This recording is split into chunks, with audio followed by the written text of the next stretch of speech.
The pre-dawn sky painted Tokyo in shades of violet and gold. Hana Mori stood before the mirrored tower of Sato Corporation, her reflection wavering in the glass like a ghost uncertain of its own existence. 22 years old, first real job, heart hammering. She smoothed down her cream-colored blouse, soft cashmere that her mother had bought her as a good luck gift. The pastel peach skirt swayed around her knees as she shifted her weight nervously. Everything about her outfit whispered gentleness, from the pearl buttons to the delicate gold necklace at her throat. "You can do this," she told herself, clutching her leather satchel. "It's just a job, just people." But the rumors had reached even her university campus. Ayame Sato, the ice queen of Japanese tech, 32 years old and already commanding an empire. Beautiful, brilliant, merciless. They said she'd once fired an entire team before lunch. They said she never smiled. They said her eyes could freeze your soul. Hana took a breath and pushed through the revolving doors. The lobby assaulted her senses immediately. Polished marble that reflected the ceiling like still water, the subtle scent of expensive minimalist fragrance, the hushed clicking of designer heels on stone. Everyone moved with purpose, with power, with the kind of confidence Hana had only ever seen in movies. She felt like a watercolor painting in a gallery of steel sculptures. "Mori Hana?" A cheerful voice cut through her anxiety. A woman in her 30s approached, sharp bob, kind eyes, tablet tucked under one arm. "I'm Rika Tanaka, your supervisor. Welcome to Sato Corporation." Hana bowed deeply. "Thank you so much for this opportunity." Rika laughed warmly. "Save your energy. You'll need it." She glanced at her watch. "We're early, which is good. The CEO does her morning rounds at 8:15 exactly, and you don't want to be caught looking lost." "The CEO?" Hana's voice came out smaller than intended. "The Ayame Sato herself. Don't worry. If you stay out of her way and do good work, you'll be fine." Rika's smile was reassuring but didn't quite reach her eyes. "Come on, let's get you to the 15th floor." They approached the elevators, 3 gleaming silver doors reflecting the morning light. One opened immediately, and Rika gestured Hana inside. The doors were closing when a hand slipped between them, long, elegant fingers with perfectly manicured nails painted in deep burgundy. The doors reopened. Time slowed. A woman stepped in, and Hana forgot how to breathe. Ayame Sato. She was taller than Hana had imagined, easily 5'9" in her black Louboutin heels. Her suit was immaculate, tailored black blazer that hugged her shoulders and tapered at her waist, matching trousers with a knife-sharp crease, crisp white shirt with the top button deliberately undone. Her hair fell like a waterfall of black silk past her shoulders, straight and perfect. But it was her eyes that stole Hana's breath. Silver. Not gray, actual silver, like moonlight on snow. They swept the elevator with the casual authority of someone who owned not just the building, but the air inside it. Rika had gone rigid, her tablet pressed against her chest like a shield. She bowed. "Good morning, Sato-san." Ayame's acknowledgement was barely a nod. The elevator doors closed, trapping them in intimate proximity. The space suddenly felt much smaller. Hana could smell the CEO's perfume, something dark and woody with notes of bergamot. Expensive. Intoxicating. Hana knew she should look away, should bow, should become invisible like everyone else seemed to do in this woman's presence. Instead, she smiled. A small, warm smile, the same one she'd give a nervous cat or a wilting flower. Natural, unguarded. "Good morning," Hana said softly. The elevator's mechanical hum seemed deafening in the silence that followed. Ayame's eyes snapped to Hana. For 1 heartbeat, 2, those eyes widened. Just a fraction, barely noticeable. Surprise flickered across that perfect, cold face. No one smiled at Ayame Sato. No one greeted her with warmth. No one looked at her like she was simply Another person. "Good morning," Ayame replied, her voice low and smooth as velvet over stone. Hana's cheeks flushed. Her smile widened slightly and tucked a strand of chestnut hair behind her ear, a nervous habit. Ayame's gaze followed the movement, lingered on the gentle curve of Hana's neck, on the way the morning light from the elevator's ceiling caught in her hair like autumn leaves in sunshine. Something tightened in Ayame's chest, unfamiliar, uncomfortable, oddly warm.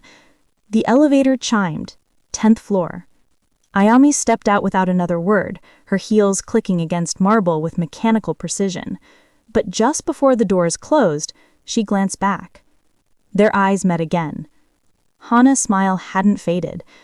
Ayame looked away first, jaw tightening, shoulders squaring as if preparing for battle. The doors slid shut. Rika let out a breath she had apparently been holding. "Did you just... Was I not supposed to say good morning?" Hana asked, worried. "People don't usually talk to her. Not like that. She looked at you. She looked at you too." "No," Rika shook her head slowly. "She looked at you." The 15th floor buzzed with controlled chaos, the sound of typing, phone calls, printers, the coffee machine gurgling in the corner. Cubicles stretched in neat rows, separated by frosted glass partitions. Floor-to-ceiling windows overlooked Tokyo, the city sprawling beneath them like a circuit board of light and ambition. Rika spent the next hour walking Hana through everything: the filing system, the coffee schedule, meeting room protocols, the location of the supply closet, which bathroom had the best lighting. Employees watched them pass with varying degrees of interest. "That's the new intern? She's tiny. Cute, though. Give her 2 weeks. Sato-san will break her. Or fire her. Same thing." Hana tried to ignore the whispers and focused on memorizing the layout. Her cubicle was in the corner, near a window, small but bright, with a view of the neighboring buildings. Someone had left a small potted succulent on the desk with a note, "Welcome, finance team." It made her smile. She was arranging her supplies when the office atmosphere changed. The air pressure shifted. Conversations died mid-sentence. Keyboards stopped clicking. Even the coffee machine seemed to quiet down. Hana looked up. Ayame Sato walked down the center aisle, flanked by 2 assistants carrying tablets and looking perpetually stressed. Her stride was purposeful, predatory, the walk of someone who knew exactly how much power she wielded and felt no need to apologize for it. Employees straightened in their chairs. Some bowed from their seats. Others suddenly found their computer screens fascinating. Ayame's gaze swept the floor, sharp and assessing. She was speaking to one of her assistants, her voice too low to hear, but her tone clearly displeased about something. Then her eyes found Hana. The CEO's steps slowed just for a moment, just enough to be noticeable to anyone watching closely. Hana felt the weight of that gaze like a physical thing. Her pen stilled above her notebook. Her breath caught. Ayame's expression remained neutral, professional, cold, but her eyes, those silver eyes, softened just at the edges, just for a second. Recognition, memory, something else Hana couldn't name. Then Ayame looked away, jaw tightening, and continued walking. Her heels clicked with renewed sharpness, as if she was angry at herself for the momentary lapse. Hana released a breath she hadn't known she was holding. Rika appeared at her cubicle. "Okay, that was weird." "What?" "She looked at you. Again. Twice in one morning." Rika leaned against the partition, studying Hana with open curiosity. "What did you do in that elevator?" "I just said good morning." "Uh-huh." Rika's smile was knowing. "Well, whatever you did, you're on her radar now. Try not to mess up." By noon, Hana was starting to feel more confident. She'd successfully filed 3 reports, answered 2 emails without typos, and hadn't gotten lost on the way to the bathroom. Small victories. Rika had asked her to bring coffee to the conference room, a simple task. 4 cups on a tray, carefully balanced. Hana carried it with both hands, navigating the hallway with the intense focus of someone defusing a bomb. She was doing fine until she reached the corner near the executive wing. A door opened suddenly. Hana pivoted, trying to avoid collision, and walked straight into someone. The world exploded into motion. Coffee cups flew. Liquid arced through the air in slow motion. Papers scattered like startled birds. The tray clattered against the marble floor with a sound like a gong announcing her doom. Cold coffee splashed across expensive fabric. Hana looked up. Up into silver eyes. Ayame Sato stood before her, one hand raised slightly, coffee dripping from her sleeve. Dark liquid stained the cuff of her white shirt, spreading across the immaculate fabric like blood in snow. Drops fell from her fingertips onto papers scattered at her feet, reports that probably cost more than Hana's entire wardrobe. The hallway fell silent. Everyone within sight froze, waiting for the explosion. Ayame Sato didn't tolerate mistakes, didn't accept apologies, didn't show mercy. Hana's vision blurred with tears. "I'm so sorry. I'm so sorry. I didn't see. I wasn't looking. Please, I'll clean everything. I'll replace your papers. Her voice cracked. She bowed so deeply her forehead nearly touched her knees, her hair falling forward to hide her face. Tears dripped onto the marble. Silence stretched. Then, "Hana." The voice was quiet, almost gentle. Hana didn't dare look up. She heard the rustle of fabric, the soft click of heels coming closer. Through her tears and curtain of hair, she saw expensive black shoes stop right in front of her. "Look at me." It wasn't a command, it was something else. Slowly, Hana straightened, wiping at her eyes. Her mascara was probably running. Her face was probably blotchy. She was definitely about to be fired. Ayame stood close. Closer than was professional, closer than necessary. Her expression was unreadable, those silver eyes studying Hana with an intensity that made her skin warm. Then Ayame crouched down. Right there in the hallway, in her expensive suit, the CEO of Sato Corporation crouched down and began picking up scattered papers. The watching employees nearly passed out. You don't have to," Hana stammered, dropping to her knees to help. "Please let me." Their hands brushed, reaching for the same document. Both froze. Ayame's fingers were cool, elegant, strong. Hana's were trembling. For 3 heartbeats, neither moved. They knelt there on the marble floor, hands touching, papers forgotten, the world reduced to just this moment. Ayame's thumb moved, a tiny, almost unconscious gesture. It brushed across Hana's knuckles. Soft. Gentle. Hana's breath hitched. Ayame's eyes widened slightly as if she'd just realized what she'd done. She pulled back, standing abruptly, paper clutched in her hand. "It's fine," she said, her voice carefully controlled. "Accidents happen." Hana stared at her, still kneeling, her heart pounding so hard she was sure everyone could hear it. "Really?" she whispered. Ayame's jaw tightened. "Yes." "You're not angry?" Something flickered in those silver eyes. "I'm not angry, Hana." The way she said the name, soft, almost tender, made Hana's chest ache. Ayame turned to her stunned assistants. "Call maintenance and bring me a new shirt for my office." She looked down at Hana one last time. "Clean yourself up. Take the rest of the hour." Then she walked away, coffee-stained and somehow still regal, leaving a hallway full of shocked employees and one very confused intern behind. Rika appeared, helping Hana to her feet. "Okay, what is happening?" Hana touched her hand where Ayame had brushed it. Her skin still tingled. "I have no idea." Ayame sat in her office, door closed, staring at her coffee-stained sleeve. She should have been furious, should have fired the clumsy intern immediately, should have made an example of her to maintain her reputation. Instead, she had knelt on the floor like some lovesick fool and touched her. What was wrong with her?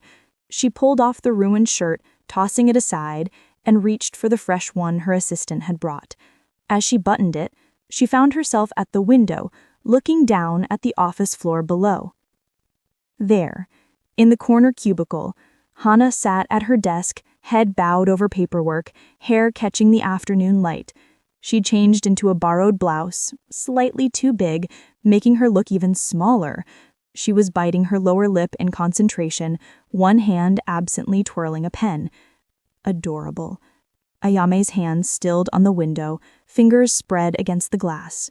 She'd built her reputation on being untouchable, cold, professional. She didn't do relationships. They were messy, distracting, vulnerable. She certainly didn't moon over cute interns in pastel outfits who smiled at her like she was human. But there was something about Hana, something that slipped past all her defenses like light through a crack in armor. The way she'd looked at her in the elevator. No fear, no ambition, just warmth. The way she'd cried over spilled coffee, genuinely devastated at causing someone inconvenience. The way her hand had felt under Ayame's, soft and trembling and alive. "This is inappropriate," Ayame murmured to herself. But she didn't move from the window. Most employees fled at 5:30, eager to escape the pressure of Sato Corporation's expectations. By 6, the floor was nearly empty. By 6:30, it was just the cleaning crew and... Ayame looked out her office window again. Hana. Still there. Still working. The intern was reorganizing files, cleaning the coffee stain from the hallway, even though maintenance had already done so, and reviewing her work with meticulous care. Ayame checked her watch. Nearly 7. She should let it go. Should go home. Should stop watching this girl like some kind of stalker. Instead, she found herself walking to the elevator. The 15th floor was dark, except for emergency lighting and Hana's desk lamp. The intern was humming softly, some pop song Ayame didn't recognize, as she stacked papers. "You're still here?" Hana jumped, spinning around. Her eyes went wide. Sato-san, I was just finishing." "It's after 7. I know, I wanted to make sure everything was perfect. After today, Hana's cheeks flushed. "I wanted to do better." Ayame stepped closer.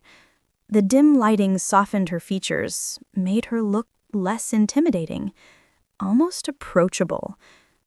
"You don't need to stay this late on your first day." "I wanted to." They stood in the near darkness, surrounded by sleeping computers and empty chairs. Just the two of them. Ayame studied her, this small, determined girl in her borrowed blouse and pastel skirt. Hair slightly mussed, eyes bright with earnestness. "Why are you so..." She paused, searching for the word. "Sincere." Hana blinked. "Should I not be?" "Most people here aren't." "Maybe that's why you need someone who is." The words hung between them. Bold. Honest. Said without calculation or manipulation. Ayame's breath caught. She was standing too close. They both were. Near enough that Ayame could see the faint freckles across her nose, could smell her perfume, something sweet and floral, could count her eyelashes. "You should go home," Ayame said, her voice lower than intended. "It's late." "Will you?" "Eventually." Hana's gaze flickered over Ayame's face with concern. "Do you ever stop working?" "When I need to." "That's not healthy." Ayame almost smiled. "Are you lecturing me?" "Would you listen if I was?" This time Ayame did smile, just a tiny curve at the corner of her lips. Hana smiled back, and the whole dark office seemed brighter. They walked to the elevator together, the silence between them comfortable now, natural. The elevator descended through the empty building. Neither spoke, but their reflections in the polished steel walls showed them stealing glances at each other. When the doors opened to the lobby, Hana hesitated. "Sato-san, thank you for being kind today." Ayame tensed. "I wasn't kind. I was professional." "You were kind," Hana insisted softly. "You could have been cruel, and you weren't. That's kindness." Before Ayame could respond, Hana bowed and hurried toward the exit. Ayame watched her go, that small figure in pastel, disappearing into the Tokyo night. Her chest ached. "What are you doing to me?" she whispered to the empty lobby. Ayame waited 5 minutes before leaving the building. Her driver had the car ready, but she waved him off. "I'll walk." He looked confused, but didn't argue. The night air was cool, carrying the scent of rain and exhaust, and 1,000 lives being lived in the city's neon glow. Ayame pulled her coat tighter and started down the street. She told herself she wasn't looking for anyone. She was lying. 1 block from the building, she saw her. Hana stood beneath a street lamp, looking up at Sato Corporation's illuminated peak. The building glowed like a beacon, windows lit in scattered patterns where late workers remained. The wind played with Hana's hair, blowing chestnut strands across her face. She didn't seem to notice. She just stared up at the tower with an expression of wonder, like a child seeing the ocean for the first time. Ayame stopped in the shadows, watching. Such a small person in such a big city, but standing there beneath the lights, Hana seemed to glow with her own warmth. "Who are you? And why can't I stop looking at you?" Hana sighed, a soft, happy sound, and turned to walk toward the subway station. Ayame remained in the darkness, her heart beating faster than it should, her carefully controlled world suddenly feeling much less certain. The ice queen of Japanese tech melted by a smile. It should have been impossible, but as Ayame watched the girl disappear into the crowd, she couldn't deny the truth. Something had changed today, and there was no going back.